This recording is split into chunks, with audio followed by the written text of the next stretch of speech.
Typesetting, and that is the Res Philosophica journal, after 6 years, changed the way they typeset their table of contents.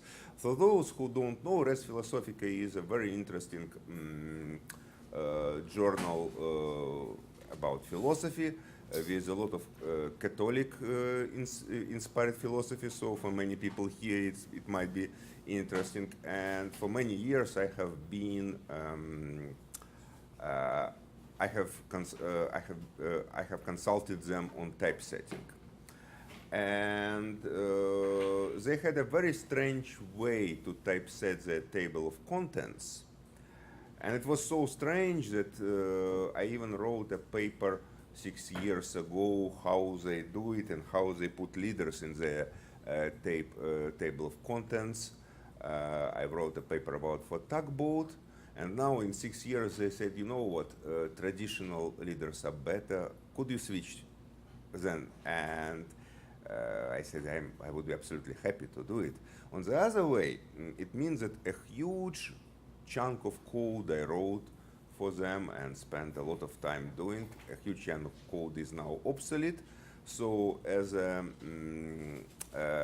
I was thinking what to do with this chunk of code and how to work with this, and then Carl suggested, okay, why don't you make a gravestone for this chunk by talking again about it at TeX Users Group. So it's basically a requiem for clever, I would say a very clever code which does the wrong thing.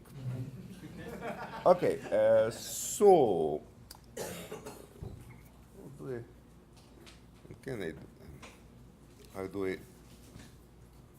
Can I actually change the lines here? Probably need to. Okay. Why this thing doesn't want to change pages? Yes, to change pages for me. It's stubborn. Because it's stubborn. Okay, now. Okay, so suppose we have table of contents entry with just 3 arguments: author, title, and page.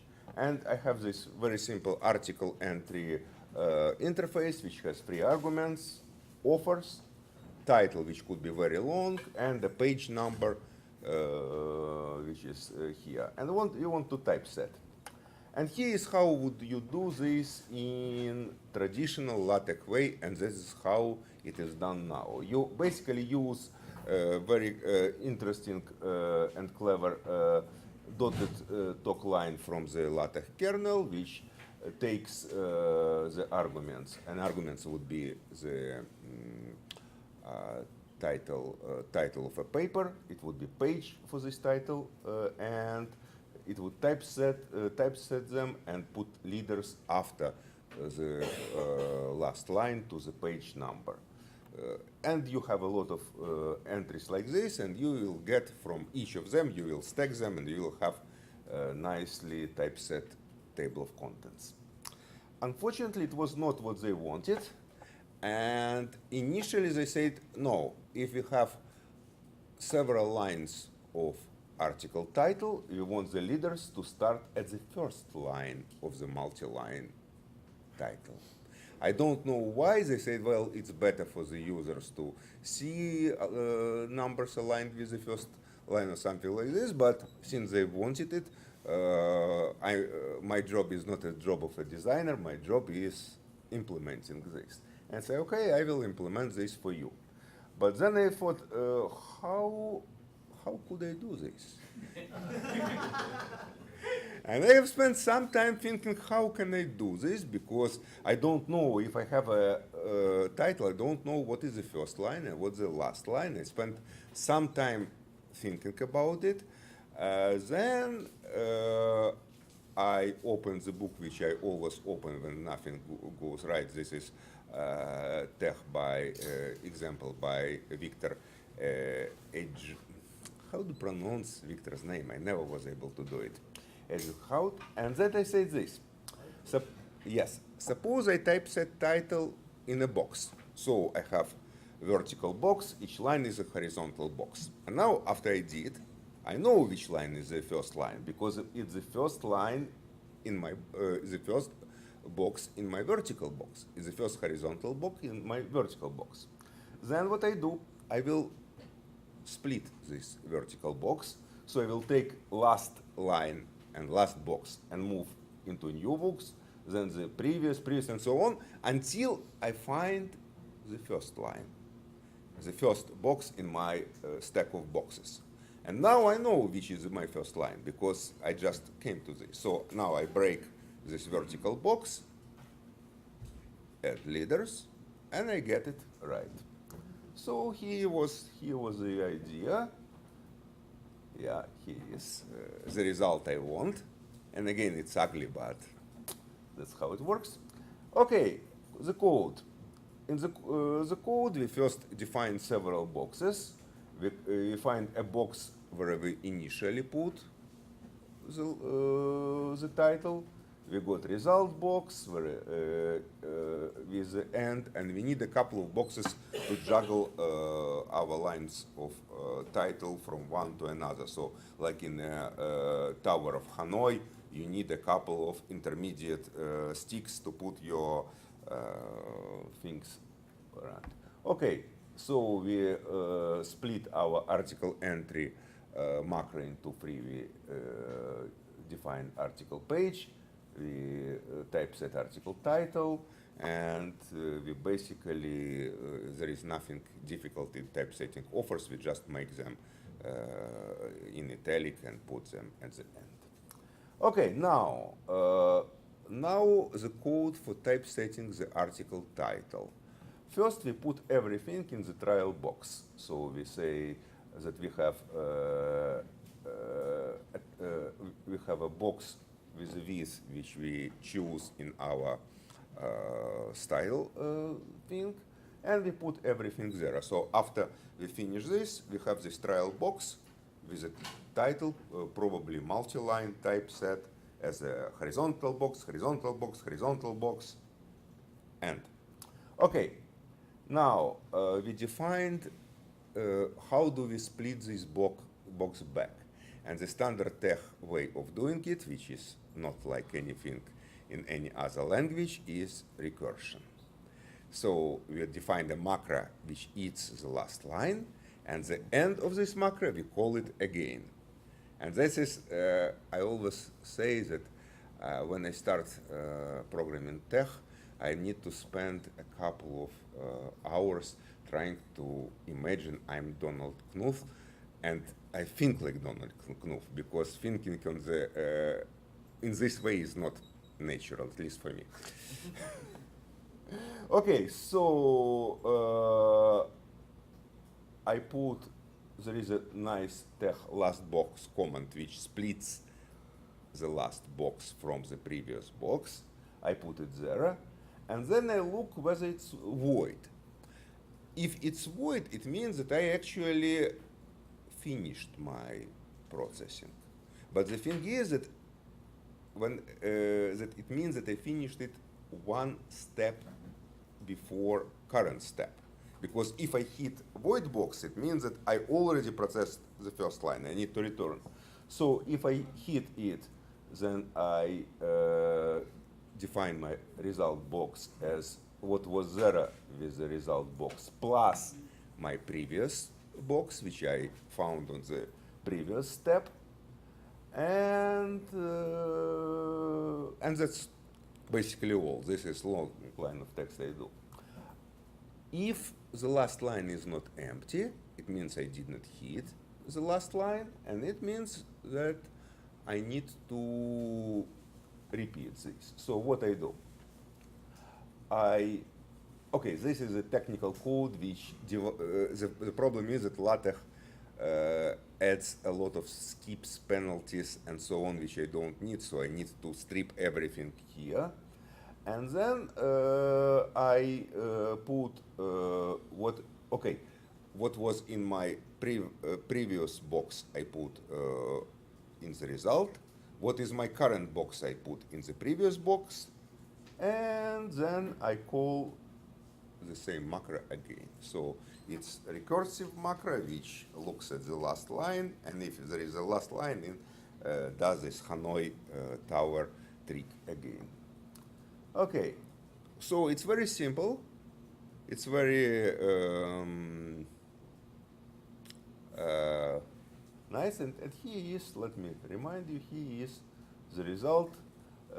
This was typeset exactly with this macro. If you look at the source code, that's how it was typeset, and you see that we put the leaders at the first line instead of the last line. Okay? Yeah, here we break this thing. So it's very short presentation, and I think that epitaph should be short, and this is epitaph to this code. And the conclusion I want to say is this, that first, TeX allows you to do almost everything. But some things are really more difficult than others. Who would say that putting leaders on the last line is a couple of lines of code, which is basically you take from the existing style and just add. But putting leaders on the first line required me several days of hard thinking, a lot of code, a lot of trial, and it was absolutely non-trivial. And the problem is that it's very difficult to estimate what is easy to do and what is not easy to do. And it's even more difficult to explain. I remember that my customers asked me, okay, we asked you to do this thing 6 years ago. It was difficult. Could you estimate the cost of moving it back to the to this? Would it be high? And say no, it wouldn't be high because it's actually orders of magnitude simpler than this. And how can you explain to even to typesetter? Forget about layman. Even to a typesetter, how can you explain that programmer something which looks completely the same is orders of magnitude different in time and effort and cost. Okay, so here is the paper, and that's basically all I wanted to tell about this old chunk of rather clever code which does the wrong thing.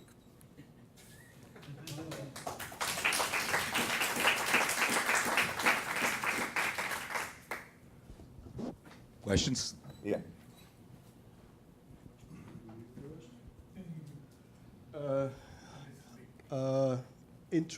Interesting approach. I'm not quite sure it's the wrong thing. I think it's actually an interesting typographic way of representing that. But beside that, I would think I have a 3-line solution to your problem. How?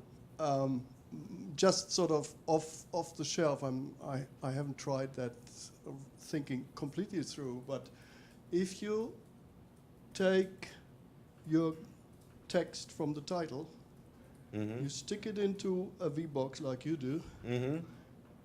Doing that, you set club penalty to minus 10,000, and then your VBox has a line break after the first line. You do a V-split to the first line break, and you just get your first line and you get the rest. Yeah, yes, it probably would be. I'm not sure it would be 3 lines of code. You still need It this. will probably be 1 line of code, so you make the line very Let me think about, yeah, you probably can do this. I wonder whether if you do this, whether it would change your line breaks and how it would change. But yeah, we split to the first. I understand. You still The will, club penalty is not Yeah. changing line breaks, it Yeah. is changing the vertical galley, so you just know where the first yeah, line is. yeah. But the thing with this approach is that what happens if you have exactly 1 line in the title? What Then happens? you get a different penalty, you can set the... Yeah, then I need so to check a penalty. You know which penalty you got on the split, so... Yeah, then I need to check. Yeah, this is an interesting approach, and I always say that you are magnitudes of order better than me in doing this, and I agree that your approach might be much I have better. no clue how to get them on the second line, just to make sure that this is. How to get them on the second line? Probably same doing smart V splits. Yeah, if you use the extended one, but I'm just saying, for this one. I So think does, we can use does this. it mean that the line numbering problem is solved? I don't know how does line no package doing it, but yeah, you can solve this problem in the same way by doing this reassembling candidate numbers, but this is hard for many constructions like displays and so on. So since we have time, I did several packages for different journals where I add line numbering for reviewers. So reviewer or technical editor would say that please change something on the line 5 on page, so on. And the thing I did, I tried to do line numbering using different clever things and using line no and so on, and I always had problems. So at the end, what I did, and this is very bad idea, but it works.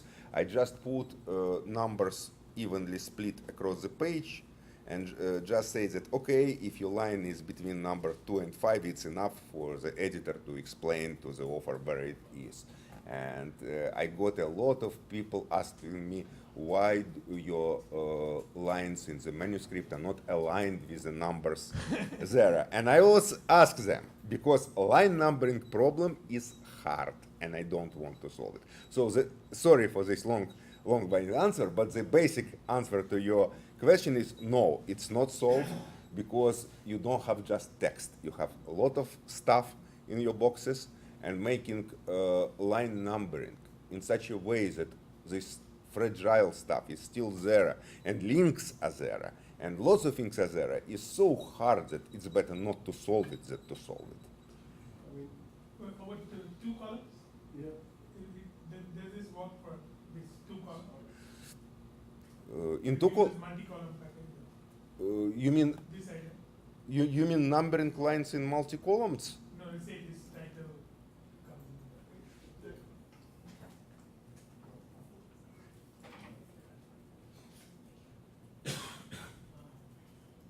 I mean, the recursive way of unraveling boxes is not universally a solution in TeX, for the very simple reason that you can only get back in to sort of take off the last box recursively as long as there are there isn't anything special in that box. So you can only do that if you have nothing else than horizontal boxes plus penalty plus skips there.